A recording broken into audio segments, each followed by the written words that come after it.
গণ অভ্যুত্থানের প্রাপ্তি কারো কোনো ভুলে যেন নস্যাৎ হয়ে না যায়, সেজন্য সবাইকে সতর্ক করলেন AB party chairman Mujibur Rahman Manju. বলেন, আজ গণ অভ্যুত্থানের শক্তিগুলোর মধ্যে অনৈক্যের সুর বাজছে। গুলশানের একটি হোটেলে আয়োজিত এবি পার্টির ইফতার মাহফিলে দলটির চেয়ারম্যান এসব কথা বলেন। মুজিবুর রহমান মঞ্জু বলেন, গণ অভ্যুত্থানের শক্তিগুলোর অনৈক্যে আর ভুলে ফ্যাসিবাদ ফিরে এলে কেউ মাফ পাবে না। ইফতার মাহফিলে অংশ নেন বিএনপির স্থায়ী কমিটির সদস্য আমির খসরু মাহমুদ চৌধুরী, সালাউদ্দিন আহমেদ, জাতীয় নাগরিক পার্টির আহ্বায়ক নাহিদ ইসলাম, মুখ্য সংগঠক সার্জিস আলম, বিপ্লবী ওয়ার্কার্স পার্টির সভাপতি সাইফুল হক সহ বিভিন্ন রাজনৈতিক দলের নেতারা। এছাড়াও সিনিয়র সাংবাদিক, কূটনীতিক ও বিভিন্ন পেশার বিশিষ্টজনরা ইফতার মাহফিলে শরিক হন। ইফতারের আগে দেশ ও জাতির সমৃদ্ধি এবং জাতীয় ঐক্য সমুন্নত রাখার কামনায় মোনাজাত করা হয়।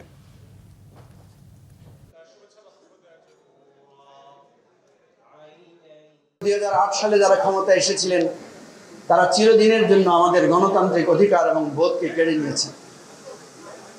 আজকে আমাদের যে অসাধারণ প্রাপ্তি, সেই প্রাপ্তি যাতে আমাদের কোনো ভুলে যাতে নস্যাৎ হয়ে না যায়, আমরা কিন্তু সেরকম একটা আভাস পাচ্ছি। যারা কাঁধে কাঁধ মিলিয়ে লড়াই করেছেন, একসাথে রক্ত দিয়েছেন, একসাথে জীবন দিয়েছেন, তাদের মধ্যে আজকে অনৈক্যের সুর বাজছে।